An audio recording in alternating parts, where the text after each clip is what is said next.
ഫാമിൽ നിന്നും 25 പന്നികളെ കടുവ പിടിച്ചതോടെ മൂടക്കൊല്ലിയിലെ ശ്രീനേഷിന് നഷ്ടമായത് ലക്ഷങ്ങളാണ്. ഏതാനും മാസങ്ങൾക്കുള്ളിൽ വിൽപ്പനയ്ക്ക് തയ്യാറാകേണ്ട പന്നികളെയാണ് കടുവ കൊന്നത്.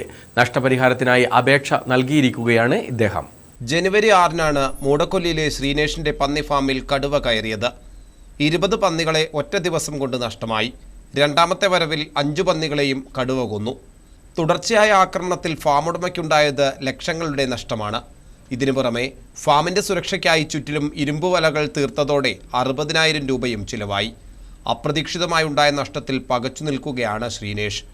നഷ്ടപരിഹാരത്തിനായി അപേക്ഷ നൽകി കാത്തിരിക്കുകയാണ് ഇപ്പോൾ. നഷ്ടം എന്ന് പറഞ്ഞു കഴിഞ്ഞാൽ നമുക്ക് ഒരു 6 മാസം കഴിഞ്ഞ് കഴിഞ്ഞാൽ ഇപ്പോൾ 26 പന്നിയാണ് നഷ്ടപ്പെട്ടേക്കുന്നത്. ഒരു 5-5.5 ലക്ഷം രൂപ കിട്ടേണ്ടതാണ്. അപ്പോൾ അവരെത്ര നഷ്ടം തരിക എന്നുള്ളത് നമുക്കറിയത്തില്ല. അപ്പോൾ ഡോക്ടറുടെ വാല്യുവേഷൻ അനുസരിച്ചാണ് പറഞ്ഞിരിക്കുന്നത്.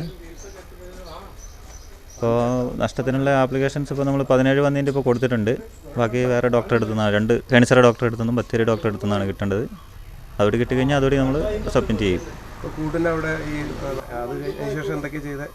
ഗ്രില്ല് ചെയ്തു, പിന്നെ കുറച്ച് ഭിത്തി പൊക്കി കെട്ടി, അങ്ങനെയുള്ള കാര്യങ്ങളൊക്കെ ചെയ്തിട്ടുണ്ട്. വളർത്തുമൃഗങ്ങളെ നഷ്ടമായാൽ അർഹമായ നഷ്ടപരിഹാരം കിട്ടുന്നില്ലെന്നതാണ് കർഷകർ നേരിടുന്ന പ്രധാന പ്രശ്നം. വെറ്ററിനറി ഡോക്ടറുടെ റിപ്പോർട്ട് പ്രകാരം അർഹമായ തുക ലഭിക്കുമെന്ന പ്രതീക്ഷയിലാണ് ശ്രീനേഷ് ഉൾപ്പെടെയുള്ള കർഷകർ. ഷാൻ ജോസഫ്, മലനാട് ന്യൂസ്, ബത്തേരി.